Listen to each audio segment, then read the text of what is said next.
We have some major updates of mixed martial arts, starting with the news. Belal Muhammad spotted while practicing impressive kicks with former UFC fighter Horacio Gutierrez.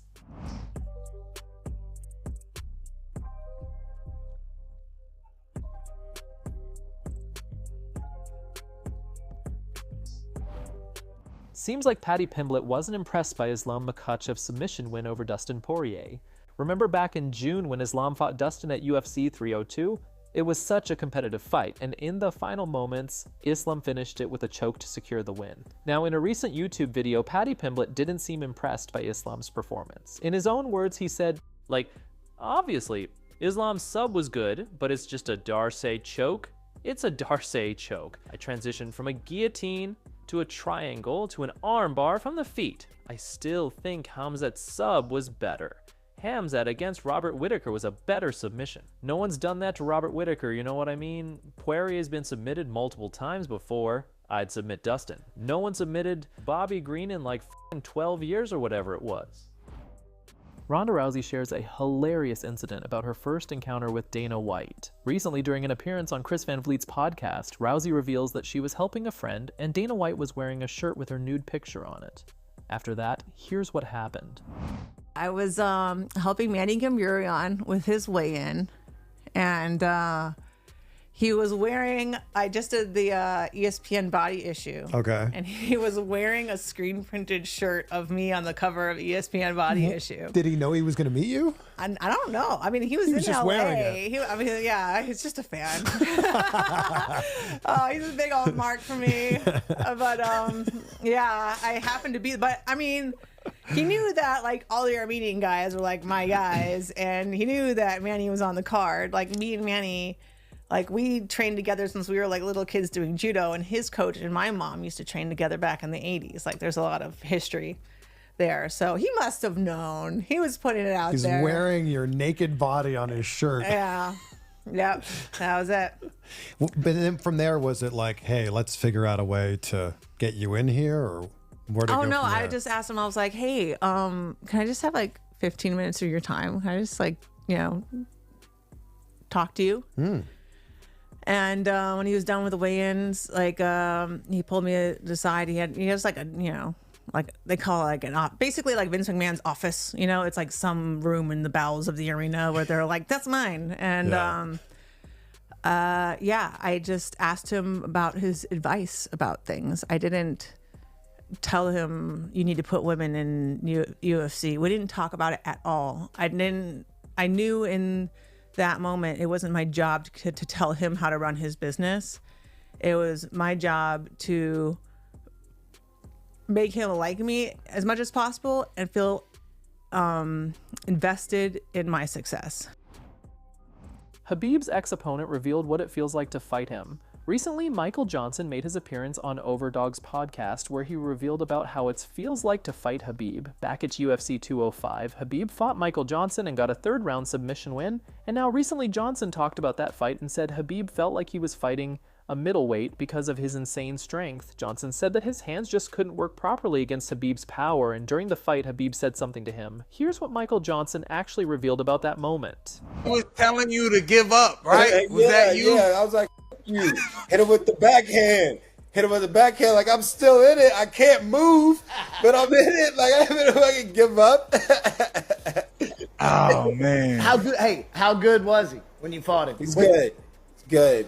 Because you're going in on short notice. He's already like legendary status there. Like you're sitting there looking at it. Was he as good as you expected? Better than you expected? What you expected? I went in that fight with his wrestling. That's all I thought about. His wrestling. So when I fought that, like I wasn't thinking about myself, and that was the mistake.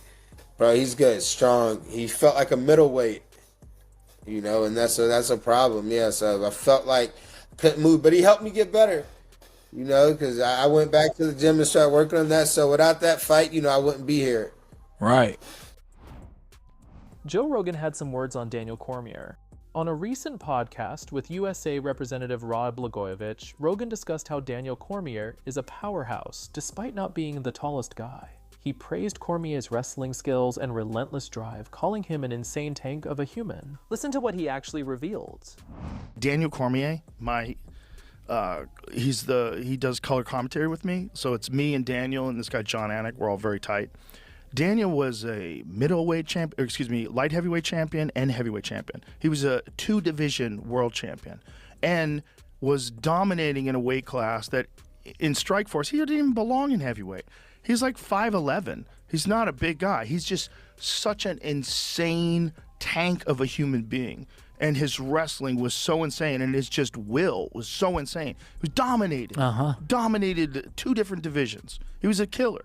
The nicest guy you'd ever meet in your life. If you're hanging around with him, you would never believe. You would never believe that he could pick up anybody in the room and smash them on their head. You would never believe it. You would think he's just a sweetheart of a guy. Alex Pereira teaches his son how to become a good fighter. Pereira has made a big name for himself in the MMA world in a short time, and he's often seen training his kids. Recently on Christmas Eve, he shared a sparring video with his son. Take a look.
Alexander Volkanovski made an interesting claim during Q&A video. Not too long ago, Volkanovski held a Q&A session on his YouTube channel where a fan asked him about fighting Alex Pereira, and he was like, yeah, I'd do it, but the UFC's got to pay me enough for it. Would I fight Alex Pereira? Ha! Oh, mate, money talks, mate. Money talk. You'd do it. Of course you would, because you'd get some good coin for that. Imagine having to step up and fight that monster. After seeing this, the MMA community got fired up and fans started making fun of him. One guy reacted, "What the f?" Another guy posted this, "How the fight goes." Higher IQ than these bum-ass light heavyweight. Pereira goes for a low kick and ends up head kicking Volk. I'm taking the fight with no plan if the money is right. The plan is survival. Irrelevant, delusional clown. He already got knocked the f out 2 times, so won't make any difference when it's the 3rd time. I don't even know if Alex would be able to reach that far down with his punches, so Volk could low-key take him down or immediately get kneed or head kicked. This would be the craziest thing done in UFC history, but also the dumbest. You have to love Volk. Confidence is good, but don't forget the ground is where I play my best games, brother. Money can't buy skill. You better be ready to wrestle, not just talk. Pereira would knock the lights out of him. This guy is addicted to getting knocked out. It's crazy Volk would have a better chance than most because he'd actually try to go for a takedown. Who would even ask such a stupid question? And that's all for today's update. Hit that subscribe button and make sure to press notification bell so you get regular updates on what's going on here in MMA world. And most importantly, please take care of yourself.